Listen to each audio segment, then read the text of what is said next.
Artificial intelligence अर्थात AI को सफलता की कुंजी बताने की स्वार्थी चर्चाओं के बीच बीएसपी के बारे में ये चर्चा है कि उत्तर प्रदेश में पार्टी विधानसभा का होने वाला अगला चुनाव गठबंधन में लड़ेगी, जो विशुद्ध रूप से लोगों को गुमराह करने की नीयत वाला ये फेक न्यूज़ है। अर्थात ये बिल्कुल गलत, झूठ, हवाई में मनगढ़ंत खबर है। % है। 3 बार से मुस्लिम समाज समाजवादी पार्टी को वोट दे रहा है और वो देख रहा है कि मेरे 95% वोट देने के बाद भी समाजवादी पार्टी बीजेपी को नहीं हरा पा रही है। 110 सीट पर सिमट गए हैं। लेकिन टक्कर तो वही दे रहे हैं ना खान साहब, टक्कर तो वही दे रहे हैं ना। अरे टक्कर तो लेकिन बीजेपी को कौन दे रहा है? अंजना जी, आप टक्कर नहीं देंगे। अब चर्चा करेंगे कि क्या ब्राह्मणों की मसीहा बन रही है मायावती। चर्चा की शुरुआत करें, मेरे साथ वरिष्ठ पत्रकार पंकज प्रसून है। उससे पहले मायावती का एक ट्वीट देख लेना बेहद जरूरी है। मायावती के इस ट्वीट को ध्यान से देखिए। उन्होंने लिखा, यह बड़े दुख और चिंता की बात है कि पिछले कुछ समय से अकेले यूपी में ही नहीं बल्कि अब तो फिल्मों में भी पंडित को घूसखोर आदि बताकर पूरे देश में जो इनका अपमान और अनादर किया जा रहा है, जिससे समूचे ब्राह्मण समाज में इस समय जबरदस्त रोष व्याप्त है। इसकी हमारी पार्टी भी कड़े शब्दों में निंदा करती है। ऐसी इस जाति सूचक फिल्म वेब सीरीज घूसखोर पंडित पर केंद्र सरकार को तुरंत प्रतिबंध लगाना चाहिए। बीएसपी की यही मांग है।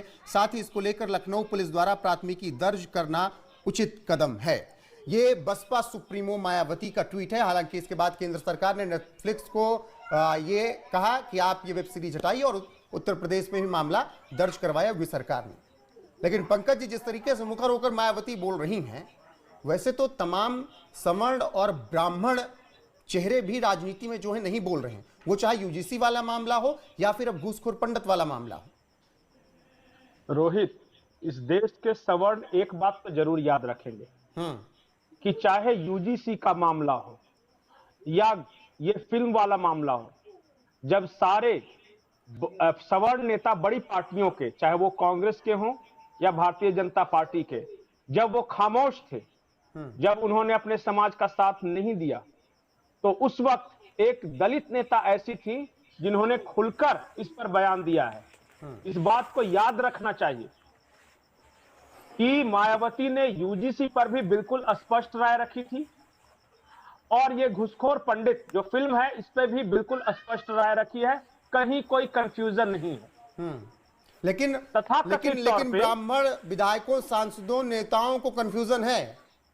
वो मैं नाम लेकर बोल दूं, चाहे वो ब्रजेश पाठक हो या फिर और ऐसे तमाम ब्राह्मण चेहरे जो सदन में 8-8 बार पहुंच चुके हैं लेकिन खामोश हैं, उनके मुंह से एक शब्द नहीं निकलता है।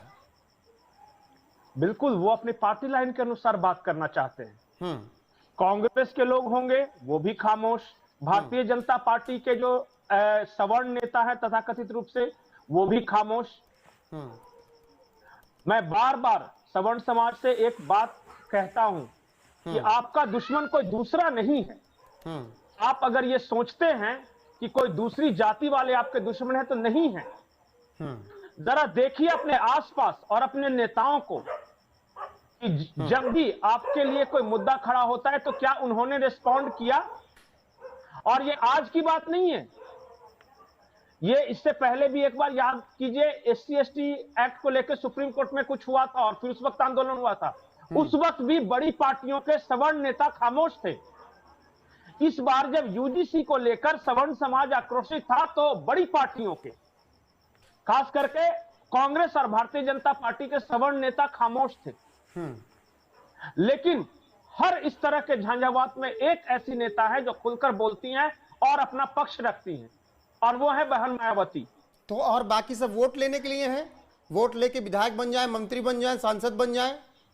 अच्छा, सपा और भाजपा में दलित वोटों के लिए बड़ी मारामारी पड़ी हुई है, तो मायावती जी को आप किस तरीके से देखते हैं? क्योंकि अभी तक किसी नेता का कोई और बयान नहीं आया सिवाय सब मायावती जी जो है वो एक पार्टी की मुखिया है, अध्यक्ष है, यानी इस लोकतंत्र में वो वहां बैठी है जहाँ राजा विराजमान होता है। ठीक है साहब, पार्टी की मुखिया राजा से कम नहीं होती। और राजा ऐसा ही होना चाहिए, राजा निष्पक्ष होता है। मैं माननीय मायावती जी के उस ट्वीट का सम्मान करता हूँ। उन्होंने साफ लिखा है उसमें कि भाई ये जो गजट आया है, ये गजट असंवैधानिक आया, इस पर पुनर्विचार की आवश्यकता है ताकि सबके में भाईचारा बना रहे। तो इतना बड़ा स्टेटमेंट वो मायावती जी दे सकते हैं, तो जो सांसद बैठे हैं, जो अन्य मंत्री बैठे हैं, वो क्यों नहीं दे सकते? तो साहब, जो नहीं दे रहा है वो भी हमारे नजर में है, जो हमें साथ दे रहा है वो भी नजर में है। और वक्त आने पे इनको यदि हम सत्ता में ला सकते हैं तो इनको सत्ता से उखाड़ फेंकने की ताकत भी हमारी है।